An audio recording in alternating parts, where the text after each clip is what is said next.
Later in the afternoon, it started to rain again, not hard like the previous night, but it was coming down steady enough that my brother couldn't ride his motorcycle.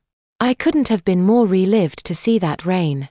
I hardly slept at all that night between thinking about Damien and his wet pants and worrying about what my brother was going to say if the seat was stained the next morning. Before my brother or anyone else was up, I got out of bed, dressed, and went out to the garage to check that the leather had dried overnight. Much to my relief, it was dry and stain-free, however it failed the nose test. I just have to pray that my brother doesn't decide to sit on his face. I joked with myself. After breakfast, I was out on the front porch oiling up my glove to put away for the winter, and that is when I saw that same little brat, Damien, riding past the house on his bike. On his third pass he stuck his tongue out at me and flipped me off. When he saw me stand up, he pedaled his bike like crazy and sped away, only to return about an hour later. I was inside the house, walking from the bathroom to the kitchen when I spotted him through the front window. He was across the street, peeing on our neighbor's flowers. I nearly fell over laughing when I saw our neighbor come running out of her house carrying a bucket of water. Damien didn't see her coming until it was too late. She doused him with the full bucket of water, sending him face first into the flower bed. I wanted to run outside and cheer, but better sense prevailed this one time. Instead, I watched through the window as Damien jumped up, soaking wet and covered in mud and dirt. What made it even funnier was the fact that, I knew that it wasn't just dirt and mud. Our neighbor was religious about applying manure to their flower beds twice every year. Once in spring, and once in the fall. They had just applied a fresh coating of manure less than a month ago. I watched Damien spit out a mouthful of the cow-processed fertilizer and wipe at his tongue. Inside I was laughing so hard that I thought I was going to crack a rib. Then, something even funnier happened.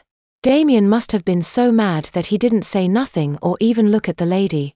He just took off running as though he was being chased.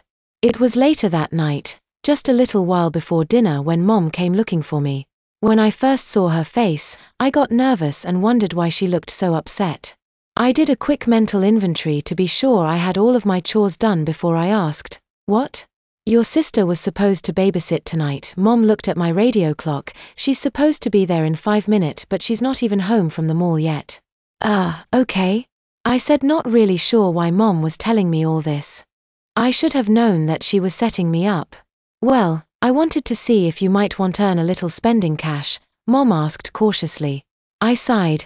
Whose little brats do I have to go watch, and how much does it pay? Mom went into selling mode. "It's Gladys's daughter's little boy, and he isn't a brat. Gladys said he is a very well-behaved boy and it will only be for a couple of hours." I finally agreed. "Oh, alright, but my sister's going to owe me big time." Little did I know that I had just set myself up for another close encounter. I was still dressed and only had to put on my shoes before I was ready to go. Since Gladys and her husband just live around the corner, I didn't bother getting my bike out of the shed. When I rang the doorbell, Gladys's husband Bill, who used to coach my little league team, opened the door. Bill is one of those really likable older guys, but acts as if he's still in his 20s and 30s. Even though he's married to Gladys, he still flirts with every lady he runs across. I always have liked Bill and Gladys until I saw who they wanted me to watch for them. "Damien," I said when I saw the little beast. Bill smiled, slapped me on the back and said, "So, the two of you have already met?" Damien looked horror-struck. He was standing beside his grandmother, Gladys, trying to look cute and innocent, but I knew better. Boy, did I ever. Gladys came over, and just like always, she grabbed my cheeks, pinched them and said, "Oh, you are such a handsome boy." My cheeks always ache for several minutes after she's done pinching them. "I can't tell you how pleased we are that you could sit with young Damien here," Bill said, slapping me on the back again. I wondered to myself if there was an old Damien, probably his father. "Is your sister okay?" Gladys asked with concern. "Oh yes, just fine." I wasn't sure what Mom had told them about my sister, so I didn't say anything more. I was shown where the emergency numbers were kept, given instructions for Damien's bedtime, and got slapped on the back once more as Bill said, "Don't burn the house down. No wild parties, and don't drink the blue water in the toilets." He let loose a giggling belly laugh as he pulled the door closed. The instant I heard the door latch, I spun around and gave Damien the meanest, deadliest stare down I could muster up. I got quite a bit of pleasure seeing him standing there looking worried and concerned. When I moved my left foot only slightly, his entire body convulsed. I felt like laughing the way those evil scientists did in those old-time movies. Muhahaha. Quick as a whip, I thrust my right hand toward him. He jumped, threw his arms up to shield himself and made a sound, much like a weasel being crushed by stampeding elephants. Tell you what. Let's forget about before and start all over again. Damien crinkled up his nose and tilted his head to one side like a confused little puppy. Come on, let's shake and be friends, I said.